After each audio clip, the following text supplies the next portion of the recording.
शुभमध्याह्नः। वयं सर्वे विसर्गसन्धिः पश्यामः। विसर्गसन्धि अर्थ combination of विसर्गास with vowels और कंसोनेंट्स। विसर्ग संधि में विसर्ग अपने आगे आने वाले स्वर वर्ण या व्यंजन वर्ण से मिलकर विकार उत्पन्न करता है, यानी विसर्गः अधिक स्वर अथवा व्यंजन उसका क्या हो जाता है, विकार होता है। जैसे कि निधन आश्रयः, निधन आश्रयः, निराश्रयः। तो इधर विसर्ग का र में परिवर्तन होके निराश्रयः बन गया। आगे देखिए, वायुः चलति वायुश्चलति। इधर विसर्ग का श में बदल हो गया है। इस प्रकार विसर्ग संधि बनती है। अभी हम नियम देखेंगे।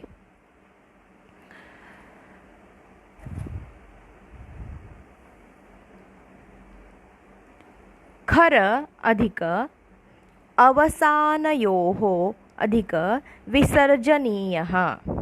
अर्थात यदि र के बाद, र के सामने ख, फ, छ, ठ, थ, च, ट, त, क, प, श, श, स यानी खर प्रत्याहार का कोई वर्ण हो अथवा वर्णों का अभाव हो तो र का विसर्ग हो जाता है।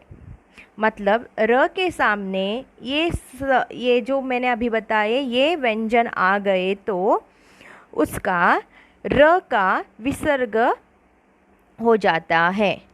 इसे विसर्ग भाव संधि ऐसे कहते हैं। जैसे पुनर्खादति, पुनर्खादति, ये कैसे बना है पुनर्खादति?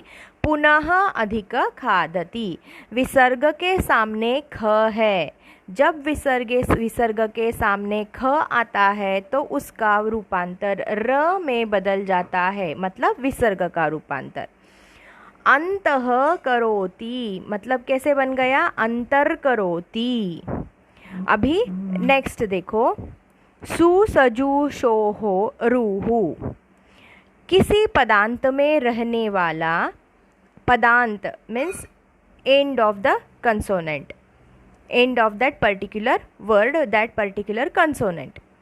किसी पदांत में रहने वाला स भी रू बनकर अंततः र रह जाता है। जैसे नीचैस् अधिक करोति, नीचैर करोति। तो वो मेन वर्ण क्या है? नीचैहि करोति। नीचैहि के बाद में क्या है? नीचैहि करोति, नीचैस् करोति, नीचैर करोति। ओके, ठीक है। अभी आगे देखो, परंतु किसी अव्यय पद के परे स्वर्ण वर्ण हो तो विसर्ग का स और र ही रह जाता है। जैसे कि पुनः अधिक आगतः, तो बन गया पुनरागतः। पुनः अधिक आगतः, पुनरागतः। विसर्जनीयः सः, यदि विसर्ग के परे खर प्रत्याहार का कोई वर्ण हो तो विसर्ग का स हो जाता है। अभी खर प्रत्याहार मतलब जो माहेश्वरी सूत्रा मध्ये जो खर है उसका रूपांतर। जैसे मैंने बताया खर के शब्द कौन कौन से थे? ख, फ वगैरह थे ना, वो शब्द। खर शब्द, खर प्रत्याहार का कोई वर्ण हो तो उसका विसर्ग का स हो जाता है। जैसे भा अधिक करः भास्करः, विष्णुः अधिक त्राता विष्णुस्त्राता। नेक्स्ट, स्तोः शुनाश्चुः, ये संधि हमने देखी थी, ये नियम देखा था हमने। हाँ देखो, विसर्ग, यदि विसर्ग के परे श या च वर्ग हो तो, च वर्ग मतलब च वर्ग का कौन सा भी वर्ण हो तो, च वर्ग हो तो विसर्ग का श हो जाता है। जैसे कि पूर्णः अधिक चंद्रः, पूर्णश्चंद्रः। तो पूर्णः के णः के सामने च है, इसलिए उसका रूपांतर श में हो गया। रामः अधिक शेते, रामश्येते। कः अधिक चित्, तो कः विसर्ग के सामने च है, इसलिए उसका चित् हो गया।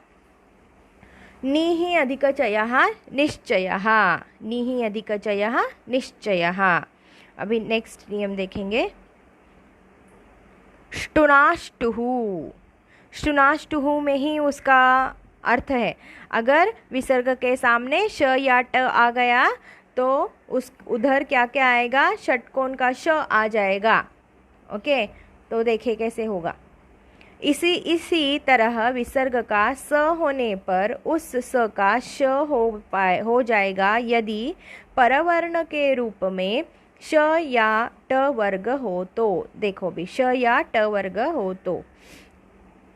हाँ, रामः अधिक षष्ठः, तो रामः के सामने मतलब महा के सामने श है, तो उसका रूपांतर क्या हो जाएगा, षटकोण का श में हो जाएगा विसर्ग का रूपांतर। इसलिए हमने उधर लिख दिया रामषष्ठः।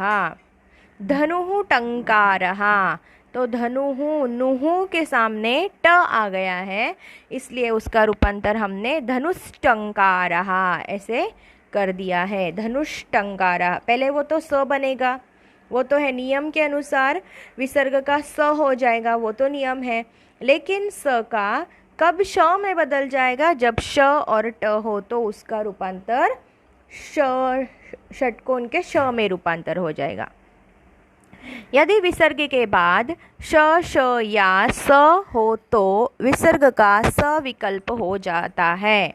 जैसे सर्पः सर्पति, सर्पः सर्पति। अभी सर्पः, पहा के सामने स जो है वो व्यंजन है, स आया है, मतलब स जब स आए तो उसका रूपांतर सर्पस सर्पति, मतलब स विसर्ग जाके उधर स आया है।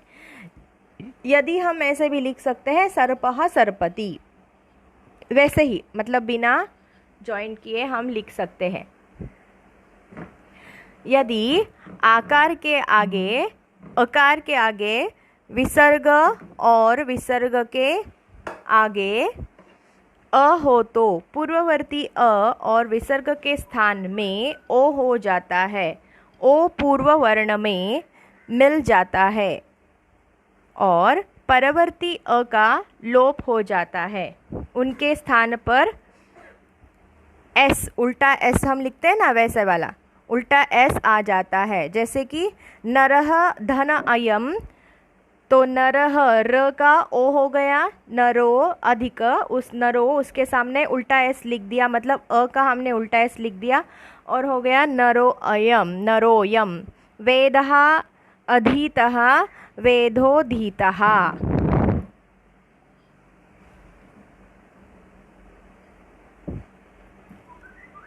ये नियम समझ में आ गया है। वेदः अधिक अधीतः, वेदोधीतः।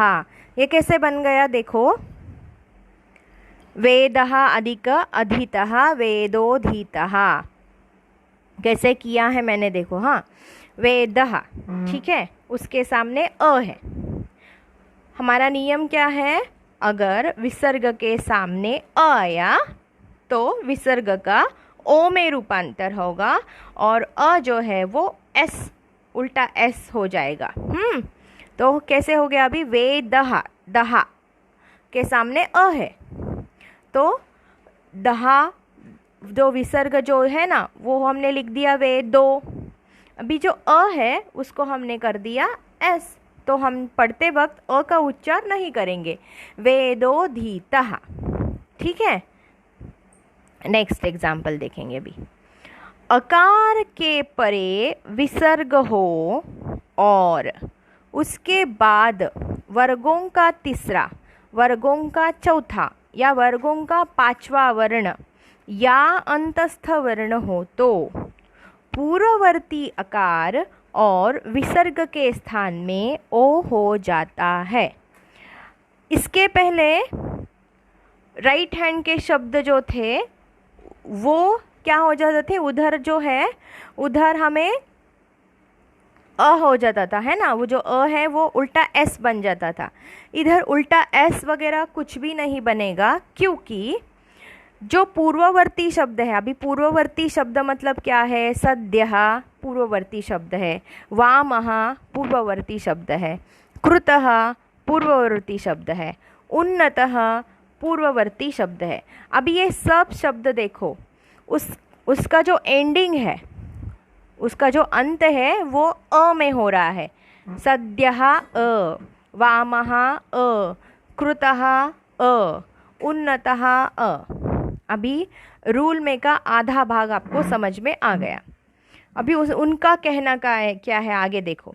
आकार के परे विसर्ग हो, अकार, अभी अकार आपको समझ में आया, सद्यः वामः कृतः उन्नतः अकार हो गया। उसके सामने, परे मतलब उसके सामने, उसके हो तो, और उसके बाद वर्गों का तीसरा, अभी वर्गों का तीसरा, चौथा या पांचवा वर्ण मतलब क्या है।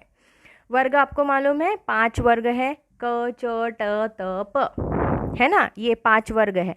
अभी प्रत्येक वर्ग का तीसरा शब्द देखो, अभी प्रत्येक वर्ग का तीसरा शब्द कौन सा आएगा, देखो, क ख ग, तो ग बन गया वर्ग का तीसरा शब्द, है ना।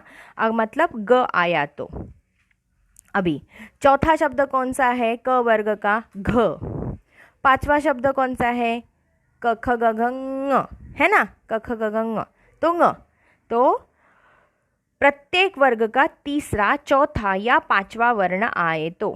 वैसे ही अभी च वर्ग का तीसरा वर्ण कौन सा हो जाएगा, च छ च छ, च पहला वर्ण, छ दूसरा वर्ण, अभी वो बोल रहे तीसरा वर्ण मतलब च छ ज, ज हो गया तीसरा, झ हो गया चौथा, और ङ हो गया पांचवा।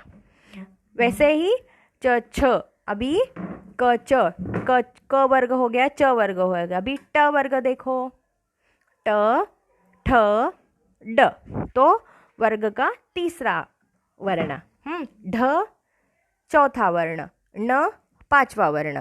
वैसे ही त वर्ग का देखो, त थ ध। आप लिखो एक, जब वो बोलते हैं कि वर्गों का तीसरा, चौथा या पांचवा वर्ण, तो क के सामने ग घ ङ लिख देना चाहिए। क वर्ग डैश, क ग घ ङ, च वर्ग डैश, ट वर्ग डैश, प वर्ग डैश, क च ट त प, पांचों के पांचों वर्ग लिख के उसके सामने तीसरा चौथा वर्ण लिख देना चाहिए। किसके सामने, 8 नियम के सामने, क्योंकि हम अभी 8वां नियम पढ़ रहे हैं। ये समझ में आ गया। अगर ये वर्ण आए तो, और उन्होंने क्या कहा है अभी, अंतस्थ वर्ण हो तो, अंतस्थ वर्ण हो तो। अभी अंतस्थ देखो कौन से हैं अंतस्थ, य र ल व, ये चारों हो गए अंतस्थ वर्ण। तो य र ल व में भी कौन सा भी वर्ण उधर आए तो उसका रूपांतर जो लेफ्ट साइड में है, जो पूर्ववर्ती शब्द में जो विसर्ग है, उसको ओ जोड़कर हम उसका शब्द बना देते हैं, है ना। तो अभी देखो, सद्यः अधिक जातः, तो हम क्या कहेंगे, सद्यो जातः। वामः अधिक हस्तः, वामो हस्तः। कृतः अधिक लोभः, कृतो लोभः। उन्नतः अधिक नगः, उन्नतो नगः। सद्यः अधिक जातः, सद्यः अधिक जातः में ज कौन से वर्ग का ज आया है, च छ ज, मतलब च वर्ग का तीसरा वर्ण आया है। अभी ह जो है, य र ल व श श स ह, तो ये दोनों सभी हो गए ना अंतस्थ और ऊष्म वर्ण, तो इधर आ गया ह। कृतः अधिक लोभः में ल, य र ल, ल जो है वो अंतस्थ में आ गया तो वो भी हमने उधर लिख दिया। उन्नतः, उन्नतः अधिक न, अधन न, न है तो न कौन से, त वर्ग का पांचवा वर्ण है, देखो त, थ, द, ध, न, इसलिए तो उसका हो गया उन्नतो नगः। ओके, अभी आगे देखिए, यदि अकार के परे विसर्ग हो और उसके परे अ को छोड़ कोई अन्य स्वर हो तो विसर्ग का लोप हो जाता है। अकार के परे कोई अन्य वर्ण हो तो, अन्य स्वर हो तो, वर्ण नहीं कहा है, स्वर कहा है, स्वर हो तो उसका क्या हो जाता है, लोप हो जाता है। मतलब अभी उधर हम एस भी नहीं लिखेंगे, कुछ भी नहीं लिखेंगे, ओ नहीं लिखेंगे, खाली हम क्या करेंगे, उधर विसर्ग हटा देंगे। कुतः अधिक आगतः, कुत आगतः, नरः अधिक इव, नर इव। अभी नेक्स्ट रूल देखेंगे, यदि विसर्ग के स्थान में,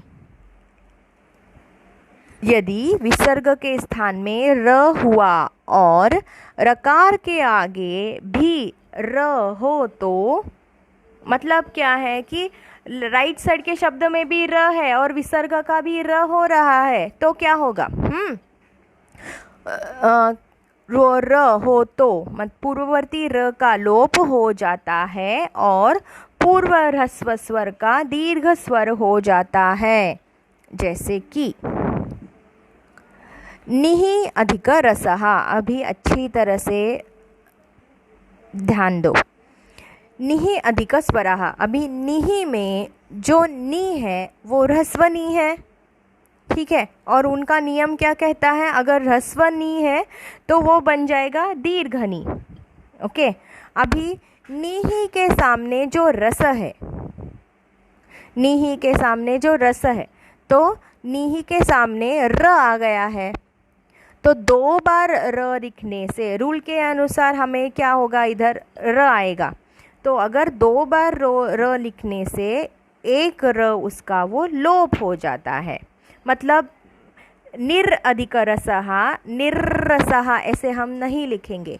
ओके, तो निहि अधिक रसः बन गया, निर अधिक रसः ऐसे हम नहीं लिखेंगे, उसमें एक र का लोप होके निहि अधिक रसः, नीरसः, विसर्ग का र हुआ। ओके, पता चल गया सबको अभी। नेक्स्ट, निहि अधिक रोगः, नीरोगः, एवं र का लोप हुआ। इधर क्या हो गया, र का लोप हुआ है, निहि अधिक रोगः, नीरोगः, और नी जो है वो क्या बन गया, दीर्घ बन गया। विधुः अधिक राजते, अभी विधु में वी नहीं दीर्घ होगा, जो धू है ना, धू वो दीर्घ में परिवर्तन होगा। विधुः अधिक राजते, विधु राजते। अभी नेक्स्ट देखो, यदि भोः शब्द के विसर्ग के परे कोई स्वर वर्ण या वर्गों का तीसरा, चौथा, पांचवा वर्ण हो या य, र, ल, व, ह हो तो विसर्ग का लोप हो जाता है। तो य, र, ल, व, ह, ये क्या हो गए हैं, अंतस्थ है ना, तो देखो किसके सामने क्या आया, मतलब भोह के सामने वर्गों का तीसरा, वर्गों का तीसरा, मैं अभी भी बोल रही हूँ, वर्गों का तीसरा, चौथा, पांचवा वर्ण, मतलब क, च, ट, त, प जो वर्ग है उन सभी वर्गों का तीसरा वर्ण, मतलब क का तीसरा, क वर्ग का चौथा, क वर्ग का पांचवा, च वर्ग का तीसरा, च वर्ग का चौथा, च वर्ग का पांचवा। ये राइट साइड पे आप लिख लो, जब नोट्स बनाते हो तभी आप राइट साइड पे ये कॉलम लिख लो कि क वर्ग का तीसरा मतलब कौन सा वर्ण है, झट से आना चाहिए। भोः अधिक दामोदरः, तो अभी दामोदर, भोः तो शब्द आ गया है। अभी द कौन से वर्ग का है, देखो त, थ, द, तो त वर्ग का तीसरा वर्ण इधर आया है। तो हो गया भो दामोदर, विसर्ग का लोप हो जाता है, इसलिए वो हो गया भो दामोदर।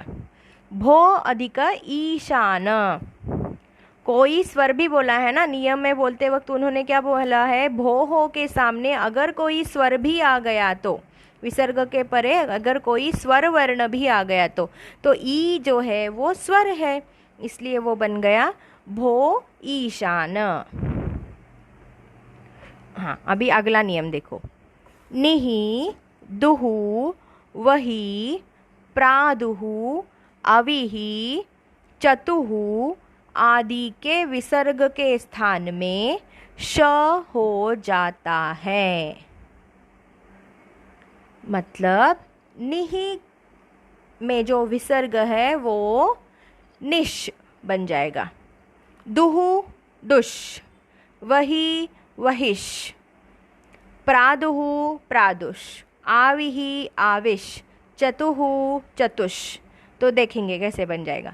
निहि अधिक कुलम, निश अधिक कुलम निष्कुलम, दुहु अधिक करम दुष्करम, वहिहि अधिक कृतः वहिष्कृतः, आविहि अधिक कृतः आविष्कृतः।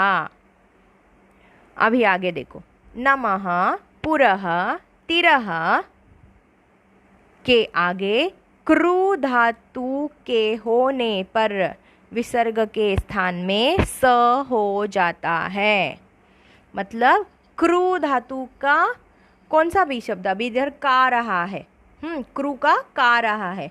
नमः अधिककारः नमस्कारः, पुरः अधिककारः पुरस्कारः, तिरः अधिककारः तिरस्कारः। अभी अगला उदाहरण देखिए। इन उदाहरणों में विसर्ग के स्थान पर स हो जाता है, जैसे ही तमः अधिक कांडः तमस्कांडः, मेघः अधिक पिंडः मेघस्पिंडः, भाः अधिक करः भास्करः, अहः अधिक करः अहस्करः, वाचः अधिक पति वाचस्पति, अयः अधिक किलः अयस्किलः। इस तरीके से हमने विसर्ग संधि पढ़ लिए हैं। अभी ये सभी जो है नोट्स ये आपने अपने नोटबुक में लिख लेना है।